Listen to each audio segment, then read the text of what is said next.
Саламатсыздарбы, эфирде кайрадан Маанилүү маек. Бүгүн бизде конокто Кыргызстан мусулмандарынын Азирети муфтии Максат ажы. Биз менен болуңуздар.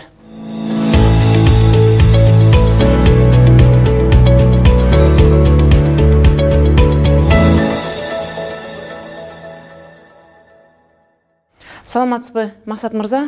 Студиябызга куш келдиңиз.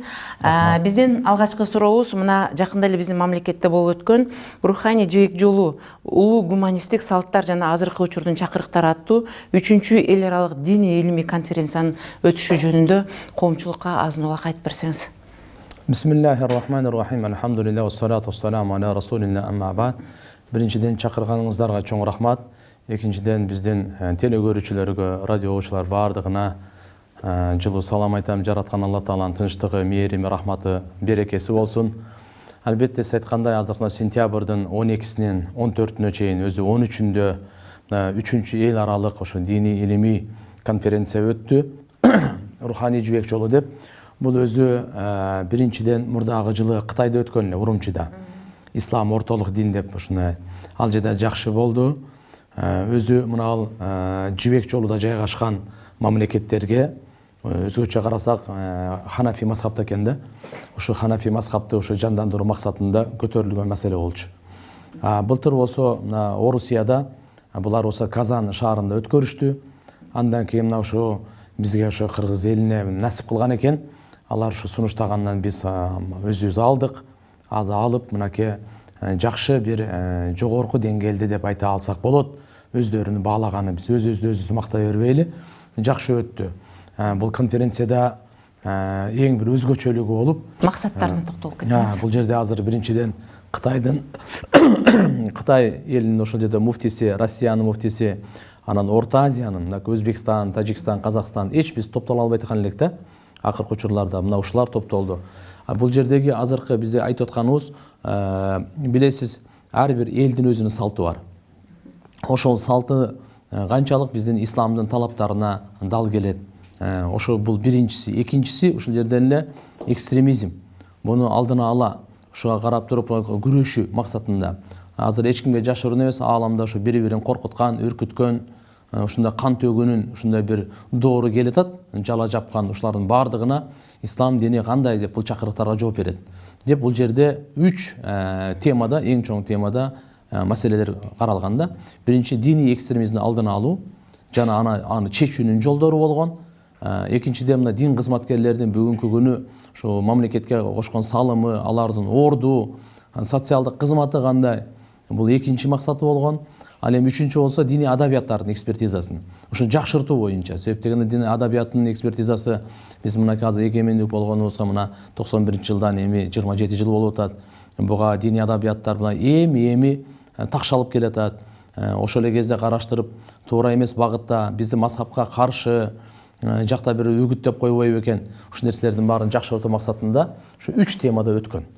Кудай кааласа бул баардыгы жакшы жыйынтыктуу өтүп, биздин дагы мына жактагы диний дагы кызматкерлерибиз, эксперттер дагы 10-чу бөлүмдөн, ошондой эле мына жердеги чет мамлекеттен келген окумуштуулар, профессорлор, ошолор эксперттер, ушулардын баардыгы катышып өздөрүнүн акыл насааттарын айтып, сунуштарын айтып, акыры резолюция кабыл алганбыз. Ушунун үстүнөн бир иштейли деп, баардык мамлекеттерге бирдей болсун деп. Баары жемиштүү болду. Негизгиси ушу 3 тема болду да. Максаты ушу. Бул конференция өз максатына жетти, бизде өткөндүгү боюнча. Андан кийинки сурообуз бул ажыга сапар. Бул коомчулуктун абдан бүйүрүн кызыткан темалардын бири. Ушу ажыга сапар тартуунун жолдору, жол жоболору кандай? Кандай кишилер ажыга барып, ошол ажы болуп келет? Же болбосо ошол биз Кудайдын бир ыйык деп айтылган жерге барып, башын ийип тазим кылып келе алат. Негизги эле жолдору кандай? Азыр мынакей өзү Коргоо кеңешинин чечими бар эле. Коргоо кеңеши 2014-жылы 3-февралда Коргоо кеңешинин чечими бар эле. Ошол жерде ачык айкындуулук жана ошол ажыларга жакшы кызмат көрсөтүү, биздин ажыларыбыз дагы ошол эл аралык ошол эмеде аренада ушундай кандай десем жакшы деңгээлде уюштурууга жетүү максатында мына Кудайга шүгүр азыр акыркы жылдары жылдан жылга оңолуп келатат. Мына ажыларыбыздын өздөрүнөн дагы мындай жеке арызды да жада калса уга элекпиз. Быйыл мына январь айында барып 5485 квота беришкен. Бизде өзү 4,5 миң эле квота бар болчу. Жыл сайын суранат эле кошумча квота деп. бирок ошол жерде атайы алар болсо ушу биздин мурунку 2014, 15, 16 кылган иштерибиздин жыйынтыгында жыл сайын алкыш алып аттык. 2016 жылы эң мыкты ажылыкты уюштурду деген ажылык министрлигинен, Саудия Арабия башчылыгынын ажылык министрлигинен алкыш алдык. Мактоо баракчаларын жакшы. Ошентип мына быйыл, то есть мына 2018 январда булар бизге 900 квота кошуп, 5485 квота мына берилди. Аны ушу учурда биз жакшы ийгиликтерге кандай кошулдук? Бул жерде каттоо, электронный каттоо болуп, бардыгы живой онлайн системасы менен. Анан кийин квоталарды бөлгөндө дагы ушул айыл өкмөтүнө чейин биздеги ушу кишинин санына, душу население деп коебуз го, ошого чейин бөлүп бердик статистикага карап туруп. Бир ай каттоонун ичинде 6000ден ашык адам катталып кетти. Ушунчалык ажылыкка кызыктар. Анан кийин окутуу системасын ажыларыбыз жөн эле барып келбей, бул жактан ошол ажы башчыларга бергенде 49 адамдан ар бир ажы башчыларды окутту.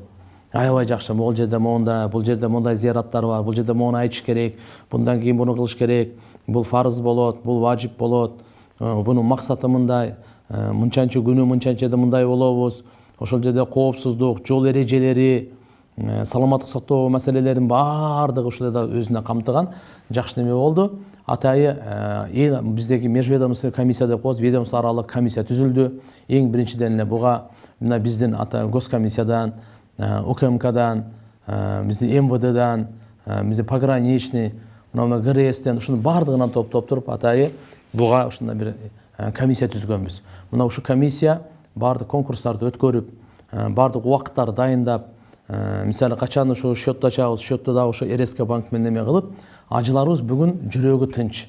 Биздин да жүрөгүбүз тынч. Эмне үчүн? Бирөө-бирөөгө виза сатуу деген жок. Бирөө-бирөөнүн акысын алып койду, жеп койду деген жок.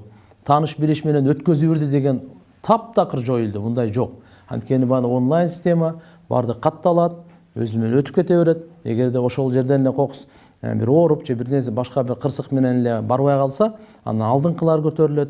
Мындай чыкканда живой список болуп калды да. Ушундан улам бул жактагы жакшы иштер болуп, анан мына июлдун 24-үндө ошо учак башталды. Бул жерден 300 түз учак менен учушту бардыгы. Мединага жарымы, Меккеге жарымы бардыгы учуп, ал жактан жакшы гостиницалар, ал жактан мына жерде 16 дарыгер алганбыз. Булардын бардыгын ошо биздин Минздрав өздөрү тандап, биздин талабыбыз эле терапевт болсун, бул дагы бир нерсе болсун, мындай болсун, мынча аял, мынча эркек болсун деп биздин талаптарыбыз. Бирок өздөрү тандайт кимди. Кандай кылып алар дагы өзү ушундай конкурс өткөрүп, тестирование өткөзүп, карап, жөндөмдүүлүгүн карап, ушундай кылып бир 16 кишини берди. Алардын бардыгы бекер барып келет. Бардыгына өзүнө жараша кичине чыгашалардын көтөрө турган жерлерибиз бар. Ошентип барып жакшы, алар дагы абдан жакшы кызмат кылышты. 24 саат ден соолуктарын карап, гостиницалар Пайгамбарыбыздын мечитине жакын, 2 маал ысык тамак, 24 саат чайы дегендей. Автобустар дагы мынакей 2017 жылкы автобустар кенен, баардык ушул немелер себептеген күн ысык болот да, билесиз, 45-50 градус. Вот ошо салкында баардык жүктөр ошол эле автобустун өзүнө бата турган. Ушундай нерселердин баардыгын Меккеде да гостиницалар жакшы болуп ушунда өткөрүлдү да. Мындан келди. Буга чейин ажыга сапарда абдан чоң коррупция бар деген нерсеге чекит коюлду. Мындан кийин баардыгы ачык айкын болот. Эми ушул ажыга сапар тартууда менин билишимче бул бир барган адамдар, эл өкүлдөрү, же болбосо ошол эле биздин өкмөттө иштеген адамдар, же болбосо колунда бар адамдар бир нече жолу кайра барышкан учурларды көрөбүз. Анткени ал жерден алар өздөрү далилдеп, сүрөткө түшүп, салышып, кандай ажылык кылып жатышканы, эмне кылып жатышканы жөнүндө маалымат берип турушат өздөрү. Бул жерде бир ушундай талап жокпу? Ажыга бул бир эле жолу барыш керек, бир эле жолу сыйыныш керек. Эгерде ошол кишинин ашыкча акчасы болсо, кийинки учурда кедей кембагалга, же болбосо көп жыл ушу бизге динге кызмат кылган адамдарга, же болбосо бир кары картаң ушул ажыга барсам деп эңсеп жүргөн колунда жок кишилерди жөнөтүү, бул өзү барып келген менен барабар болот деген бир сабак талимдер жокпу бизде? Анткени деген ошол кишилердин кайра барып келиши менен ажылык сапардын деңгээли түшүп жатат, же болбосо баркы кетип жатат деген ойлор да айтылат. Буга мен мындай деп жооп бермек элем да.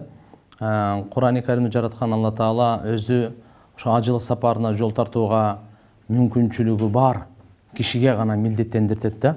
Мисалы бирөөнүн кембагал болсо, же оорукчан болсо, же жол аманчылыгы жок болсо, анда ага парыз эмес. То есть милдеттүү эмес, аткарбай койсо күнөөкөр да болбойт. Каражаты жок болсо да барбай койсо болот. Эми буга ким барыш керек? Каражаты бар. Ким барыш керек? Дин соолугу макулданган, мисалы позволять эткен. Ким барыш керек? Ошо жол аман, азык Кудайга шүгүр. Эгер самолет болбогондо, анда биз жол менен барбайт элек, Сириядагы согуш менен. Мисалы анда милдеттүү эмес болуп калат эле да. Ошо жол мүмкүнчүлүгү бар, каражат мүмкүнчүлүгү бар, ден соолук мүмкүнчүлүгү бар, ошого гана милдеттендирет. Эми мисалы туура айтасыз, сиз кайра барган башкаларга ушундай ажиотаж болуп, ажыга барам дегендердин саны көп. Бир да бар электер дагы бар. Бизде кезекте бүгүнкү күнү былтыр январда жазылган 1500 киши кезекте турат азыр. Барбай калды да. Ага мен сизге кошулам. Ушундан улам 3 жыл катары биз жыл сайын айтып келдик. Туугандар, ким ажыга бир жолу барып келген болсо, экинчи жолу баруу милдеттүү эмес. Сиздерге жыл бою умра, кичи ажылык деген бар. Мына азыр деле кичи ажылыкка барса болот да. Ошо умрага барып келгиле деп. Ошондон улам кыйла биз маселелерибизди чече алдык. Анан экинчи жолу барып аткан мындай да болот да. Мисалы өзү барып келген. Бирок азыр эми аялымы же кызым алып барам деп калды. Аялы кызы аны эркек сопровождающий болбосо бара албайт да биздечи. Буну махрам деген сөз менен термини бар шариятта. Ошол кандай гана аял болбосун, ага бир эркек сопровождающий болуш керек. Ошол аялдын же ошо кыздын же атасы болуш керек, же күйөөсү, же бир тууган агасы, же болбосо ошонун эниси, же баласы деген болуш керек да. Ошонтип кээ бирлерди, мисалы мурда өзү эле барып келди эле, кийинки жылы апасын алып барып келди. Андан кийинкисин аялын алып барып келди. Кийин кызын алып барып келди. Ушундайлар да бар да. Андайларга мисалы бир шариятта уруксат берет, каттоодо биз да ушуларга уруксат беребиз да. Ушундайлардан эле болуп калат да. Албетте баягы сиз айткандай, өзү барып келгенден кийин өзүнүн айылында ушундай бир аксакалдар, эмгеги сиңген мисалы бар да. Ошолор жөнөтө турган болсо, эки эселеп сооп болот. Буга да макул, бирок кишинин ыктыярында. Ал киши өзүнүн ыктыярында. Мен бирөөнү жөнөтөмбү, же өзүмдүн карындашымды алып барып келемби деген анын өзүнүн ыктыярында да. Бул ажыга дагы колуңда бар болсоң жетесиң деген бир нерсе бар экен анда. Ошол эле мисалы үчүн мен жогоруда айтып өтпөдүмбү, биздин эл өкүлдөрү же болбосо өкмөттө иштеген адамдар байлар бир эки жолу барган жөнүндө далил бар деп. Ошолор бара жатканда ошол акча кайсыл жактан которулуп жатат, каяктан келди деген текшерүү болобу, же өкмөттүн эсеби менен барып жаткандар өкмөт тараптан акча которулса деле алып кете береби ажылыкка? Бизде мындай 5485 квотага Кыргызстан мусулмандар дин башкармасы ушуга жооп берет да. Мына ушуга баардыгы РСКга төлөйт. Ал чөнтөгүнөн төлөйбү же башка бирөөнү төлөттүртөбү? Биз ага эме эмесибиз жок да. Бирөөсү мисалы Россиядан атасына баласы которот. Кээ бирлери болсо достору биригиптир бирөөнү жөнөтүшөт. Кээ бирлерде болсо ушундай бир байлар, спонсору кээ бирлери өздөрү. Кыскасы биз нар жактан булардын булагын, финансовый булак каяктан алып келип төгүп атат, ага териштирген укугубуз дагы жок. Анан бизге ошо адам катталгандан кийин ошол өзүнүн акчасын төлөмүн төлөсө болду. Биз ушуга гана жооп беребиз. Паспортун алып туруп УКМКга жооп берип жөнөтөбүз. Алар паспорту жаштакай текшерип берет. Андан кийин элчиликке беребиз. Алар виза коюп берет. Анан калган уюштурган жагын биз көтөрөбүз да. Андан кийинки үчүнчү сурообуз, мына жакында жогорку кеңеште бул маселе көтөрүлүп кетти, таблиги жаамат боюнча.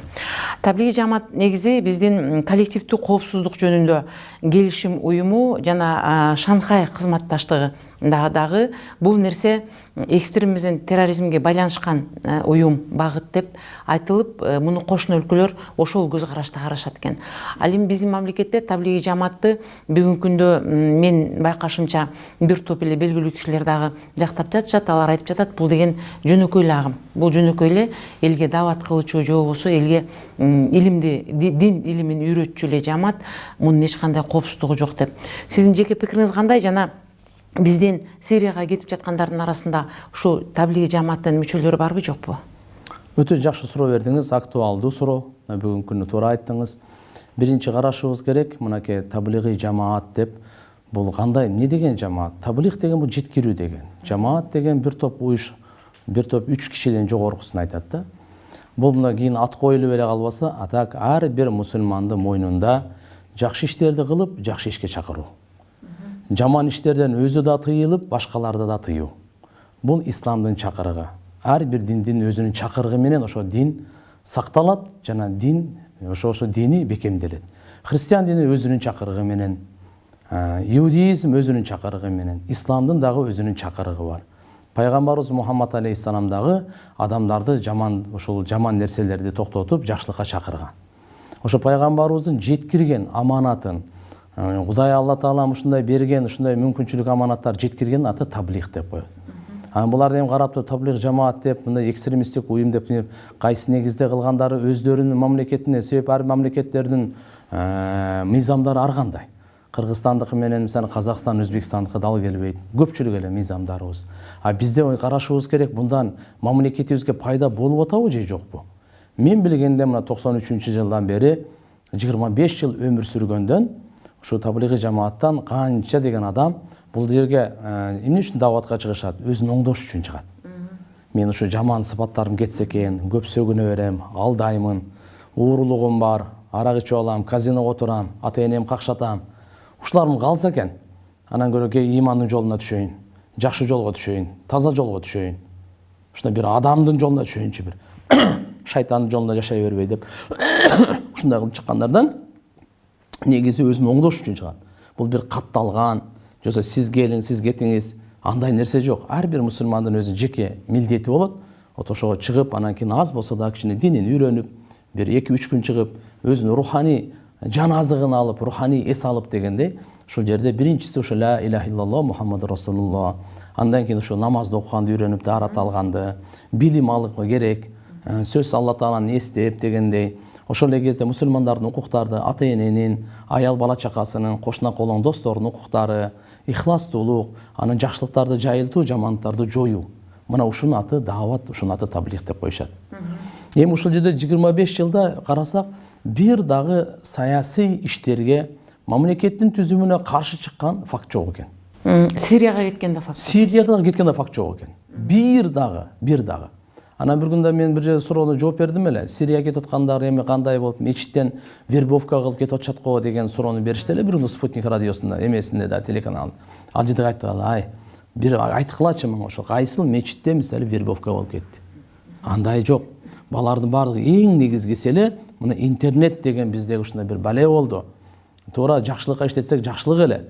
Бирок ушул жерден көбүнчө ушул жерден алданып, бир дагы медресеге келген, медресени бүткөн, билимдүү, же болбосо мечиттеги жума намазга такай каттап ушу имамдын сөзүн уккан киши болсо дагы Сирияга барбайт эле да. Карасаңыз алар каяктан чыккан, эмне чыкканы белгисиз. Ошондуктан иншалла ал жакта мисалы барган немелерибиз жок да. Ошон үчүн анан мен мына мамлекеттин пайдасына деп атканым, карап туруп мисалы мамлекетибиздин туруктуулугуна Ханафи мазхабты жайылтууда, экстремизмге каршы күрөшүүдө бүгүнкү күнү бизде бул даават таблих жамааттан таасирлүү нерсе жок да. Эмне үчүн? Биз өзүбүздүн Ханафи мазхабты канчалык тезирээк жайылтып алсак, ошончолук экстремизмге жол жок болот. Ошончолук ошолор сыртка чыгып мисалы эме кылып туруп, азыркында Сирия согуш болушка барбайт. Мына демек экстремизмге каршы күрөшүүнүн эң күчтүү жолу деп эсептеймин да.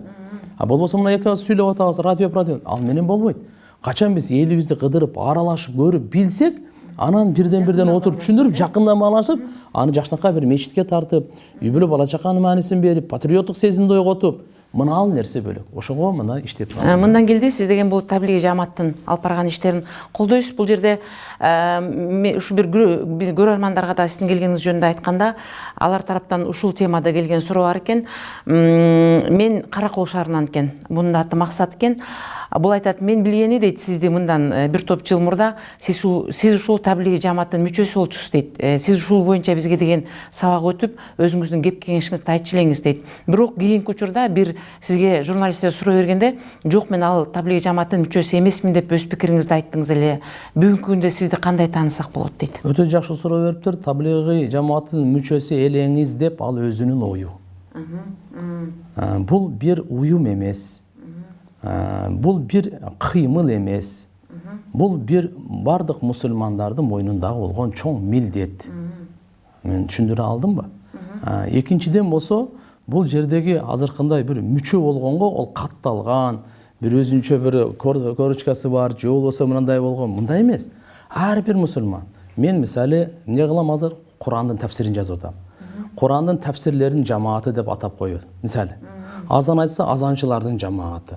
намазы имам болсо имамдардын жамааты. Мындай болбойт. Ардык мусулмандын өзүнүн баягындай андай кылбай. Бул мусулмандардыкы эле мындай. Демек, бул баардык мусулмандардын эмесине болгондон мен таблиғ жамааты мүчөсү дегенде, андай мүчө деген жок менде. Мындан кийин ошол коомчулуктун сиз жөнүндө болгон бүдөмүк пикирине чекит коюп, сиз таблиғ жамаат эмессиз, ошону жамааттын мүчөсү деген. Мүчөсү деген эмессиз. Мен даават кылам, таблиғ кылам. Даават деген чакыруу. Таблиғ деген жеткирүү. Мен сизге азыр бир нерсени жеткирип атсам, ушунун аты таблиғ. Жакшылыкты жеткирип атсам, ушунун аты таблиғ да. Таблиғ болуп айтылат, Бул котормо, биздин сөзүбүз эмес болуп атпайбы? Бул арабча сөз да. А даават деген чакыруу болот. Чакыруу болот, Максат ажы, бул биз деген бир гана ошол сиз жогоруда айтып жаткан биз деген элди туура жакка багыттап, туура жол берүү деген бул таблиғ деп айткан нерсе менен гана макулдашпастан, биз деген ушул ааламдашкан нерседе жашап жаткандан кийин кошуна өлкөлөрдүн жана ушул мен жогоруда айтып кеткен ШОС, ОДКБ деген сыяктуу биздин бириккен уюмдардын дагы мыйзамына баш ийбиз керек го деп ойлойм. Анткени эртең бир чуу чыгып, же болбосо анын Кудай бетин ары кылсын, бир нерсе болуп кетсе, Кыргызстанда таблиғ жамааты эркин жүргөн. А биз анын ушундай бир жаман жолго алып барарын билгенбиз деген шектенүүлөрдөн, же болбосо коопсуздуктан өзүбүздү алысыраак алып жүрүшүбүз керек.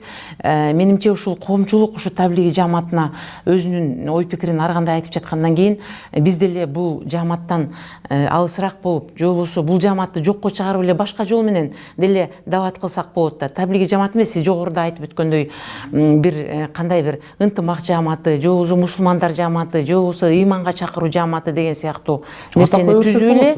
Ошол нерсенин арты менен эле эгерде бул таблиғ деген сөз ошол биздин коомчулукка өөн көрүнүп жатса, жана биздин кошуна өлкөлөр аны кабыл албай жатса, мүмкүн жогоруда сиз айттыңыз, бизден Сирияга кеткендер жок деп. А мүмкүн Өзбекстандан, Казакстандан ушу таблиғ жамааттын артын жамынып алып, Сирияга барып, жанагыдай жаман нерселерди жасап жаткан жарандар бар. Кечиресиз, мындай да. Бүгүн ал эмес, исламдын атын жамынып деле, ислам деген сөз. Эмнеси жаман? Сиз мусулман да, мен мусулман. Мына ушу мисалы карап туруп, ислам деген атты азыр кандай жаман аттуу кылып, мына Сирияда, ал жактагына Ливия, баардык жерде кандай жаман аттуу кылып атат.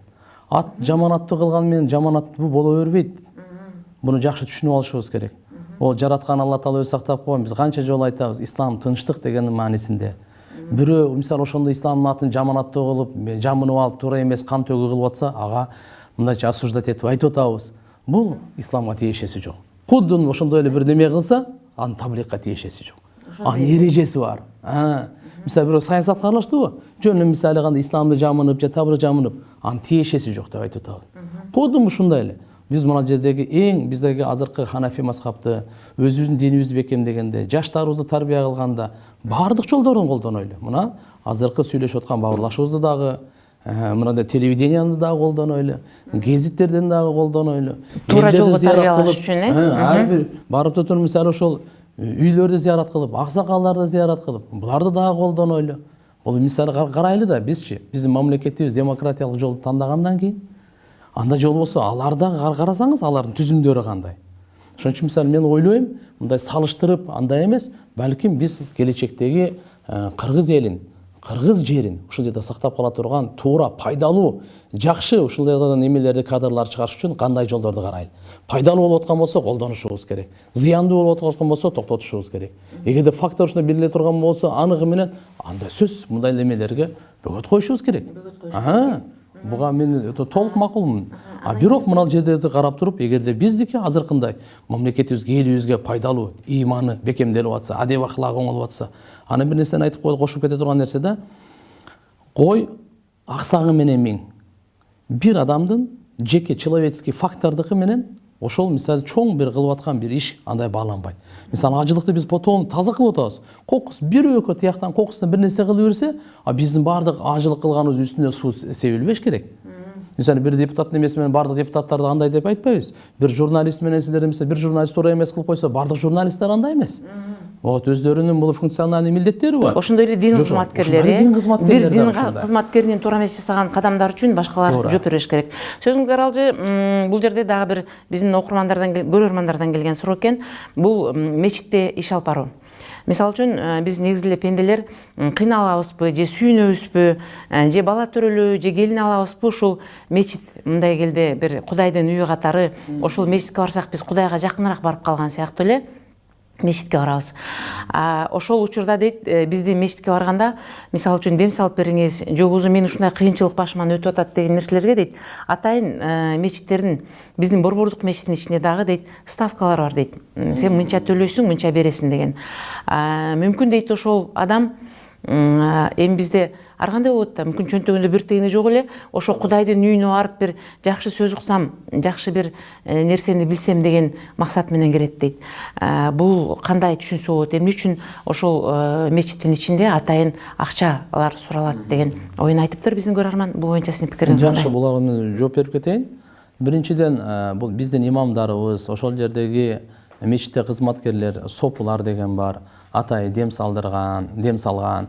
Булардан дагы мындай атайын ставка койгонго мен кошулбаймын.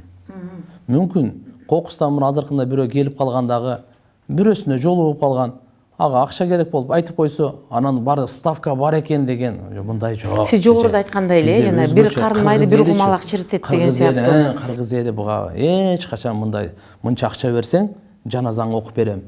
Мынча акча берсең, уулуңа нике кыйып берем. Мынча акча берсең, сен ооруп атат экенсиң, дем салып берем деген таптакыр бул жок нерсе. Азыркында биринен сен кокустан эле бир чыгып калбаса, мен өзүм учураган да жокмун. Мага мындай мисалы кат менен кайрылган да жок.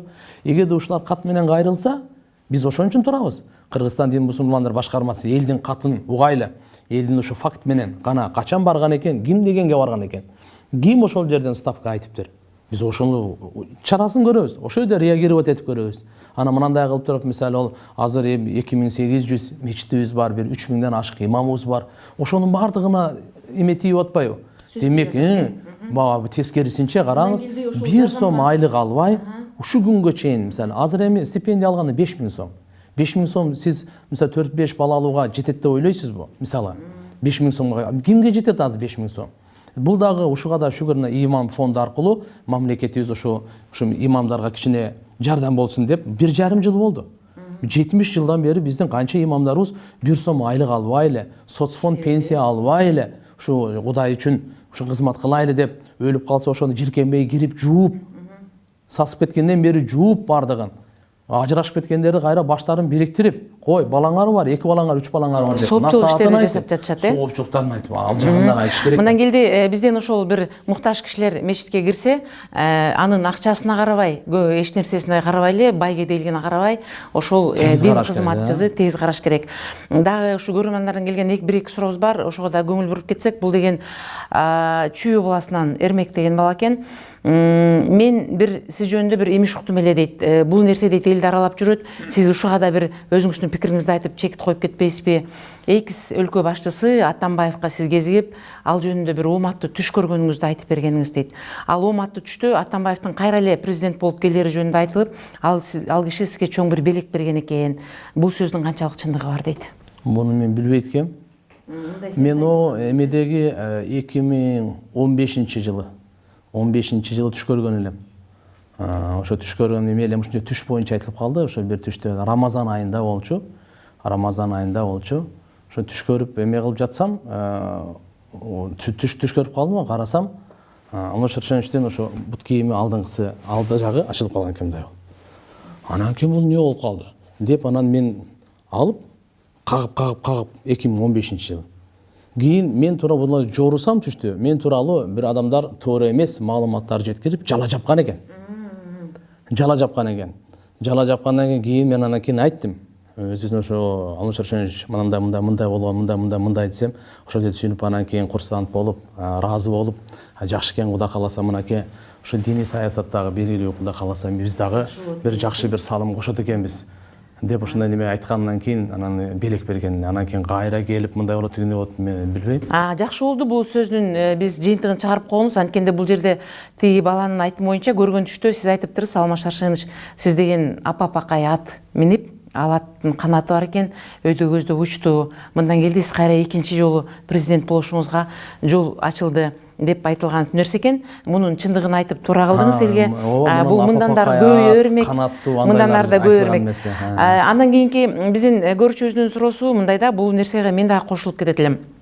Айт намаз күндөрү, ошо Кудайдын улуу күндөрү биздин ушу аянтчага келип элдер айт намазга жыгылышат, Кудайдан көп жакшы нерсени тилейт. Бул бир абдан жакшы көрүнүш. Ал адамдардын саны жылдан жылга көбөйүп баратканы да жакшы. Ошол учурда кетип жатканда алардын бардыгы ушул муфтий катары сизге тазим кылып, сиздин колуңузду өп кетишет да. Бул сизге чейин эле болуп келген. Раматылык Мурат Алажыда дагы, андан кийин дагы болуп келген. Негизи Куранда айтылгандай, негизи бизди үйрөткөндөй, биз бир гана Кудайга башыбызды тийип, Кудайга тазим кылып, Кудайга ибадат көрсөтүшүбүз керек. Эмне үчүн ушул нерсени жокко чыгарып салбайсыңар? Бул муфтий деген Кудай эмес да деген. Албетте. Өзүнүн ойлорун айтылыптыр. Чындыгында эле сиз дагы жооп берип коеюн. Кудай эмес. Ушул нерсени элге, коомчулукка өн көрүнүп жаткандан кийин жокко чыгарып салсак болбойбу дейт. Жокко чыгарсак болот. Бул жерде баягы коомчулукту мындайда жүрөгүн да оорутпаш керек. Бирөө сиз менен учурашайын деп келсе, бул жакты мынтип карап койсоңуз, сизге кандай калат? Бул жерде учураш жөнүндө эмес, сиздин колуңузду өпкөндүгү жөнүндө жана тазим кылышкан жөнүндө айтылып жатат. Мисалы мындай да, бул жерде апаңыздын колун өпсөңүз, бул сизге Кудай эмес. Атаңыздын колун өпсөңүз, бул сизге Кудай эмес. Жолдошуңузду жакшы көрүп колун өпүп койсоңуз, сизге Кудай эмес. Балаңызды жакшы көрүп колун өпүп койсоңуз, сизге Кудай эмес. Аялыңыздын колун өпүп койсоңуз жакшы көрүп, бул сизге ынтымак, бакыт эле алып келиши мүмкүн. Бул сизге Кудай эмес. Кудум ушундай эле аалымдардын мисалы колун өпүп койсо, бул Кудай эмес. Бул ортодо мухаббат сыйын эле көрсөткөн, динге болгон мухаббатын гана көрсөткөн деп эсептелет. Бир. Экинчиден, мен да мисалы мындайга биз өзү ыраа көрбөйбүз. Биздин колубузду бир өпсүн депчи, тооба кылдым. Бизде таптакыр кол өбөнөнө да биз кол тартып алабыз. Мисалы, мында баардыгына колдордумда бери христиандарда немелер бар, колун өптүргөн. Бизде андан алыспыз. Биз Кудайга шүгүр, андайга эч качан барбайбыз, андайга үгүттөбөйбүз дагы. Бир экинчиден тигин суроосуна мен так жооп берип коеюн. Мисалы бирөөнүн колун өпүп кое турган болсо, аны Кудай кылды, аны тазим кылды деген маанини билдирбейт. Түшүндүңүзбү? Мындан келди бул нерсе жөнөкөй эле бир албетте. Ата-эне мисал келтирип сый көрсөтүү же болбосо бул бир урматтоо деген нерсени эле чекиткени. Максат мырза, мына бүгүн биздин сөзүбүздү аяктап жатып, биз эми саясатчылар келсе элге бир жакшы тилегиңизди айтып кетиңиз деп айтпайбыз. Анткени саясатчылар деген бүгүнкү күндө чырдын ордону, алар деген көп бир олуттуу маселелерди чечип жатат. Ушул мен жогоруда айтып өттүм, элдер мечитке барганда да ушу Кудайдын үйүнө баргандай Кудайга жакынчылыкты сезет деп. Биздин студия аркылуу биздин бүгүн бир элге бир жакшы тилек каалооңузду айтып кетсеңиз. Мен эки сөз айтып кетер элем. Биринчиден сиздерге чоң рахмат. Ошо үнүбүздү элге жеткиргениңиздерге. Экинчиден элибизге айтат элем. Келиңиздер жарылбайлы, бөлүнбөйлү, бир болойлу, бүтүн болойлу. Бул үчүн биз эки нерсени кылайлы. Бири-бирибизге чын жүрөктөн жылуу саламыбызды аябайлы. Экинчиден бири-бирибизге жала жаппайлы. Биз качан ушу эки нерсени бекем кармасак, Кудай кааласа өнүгөбүз, өсөбүз. Ортобузда бир аз ылдыйодо болгон, ал ата-энебизде деле көргөнбүз, бир туугандарыбызда деле көргөнбүз. Кичине ылдыйодо болот, ал жоюлуп эле кетет. Ошондуктан жаралгандын баардыгын сыйлап, жаратканга гана сыйынайлы. Жаралган мейли, ал Манас атабыз болсун, көк болсун, элибиз, ала тообуз болсун, мурдагы президенттер, мурдагы муфтийлер болсун, ким гана болбосун, баардыгы сыйга ээ. Кандай гана болбосун, бизди жаман көргөндө дагы сыйлайлы, жакшы көргөндө дагы сыйлайлы. Өзгөчө Кыргызстанга келген чет мамлекеттик конокторду сыйлап, аларга меймандостугубузду эч качан беришендерибизди унутпай, Кудай кааласа жакшыны айта берсек, жакшы болобуз. Жаман дей берсек, анда жаман болобуз. Алла Таалам ушу кыргыз элин, Алла Таалам ар кандай жамандыктан сактап, мына эгемендүүлүгүбүз жакында эле өттү. Алла Таалам ушул эгемендүүлүгүбүздү, эркиндигибизди түбөлүктүү кылсын дейт элем. Рахмат чоң. Чоң рахмат, маеңизге мындан ары дагы убактыңыз тар экен, биз сизди абдан көпкө күттүк. Биздин эфир аркылуу коомчулукка ушундай бир күмөн нерселерди, же болбосо элди бир бүлөмүк ойго салган нерселерди тактап айтып келип берип турушуңузду чакырабыз. Рахмат, өнүрлүү болуңуз. Чоң рахмат эже.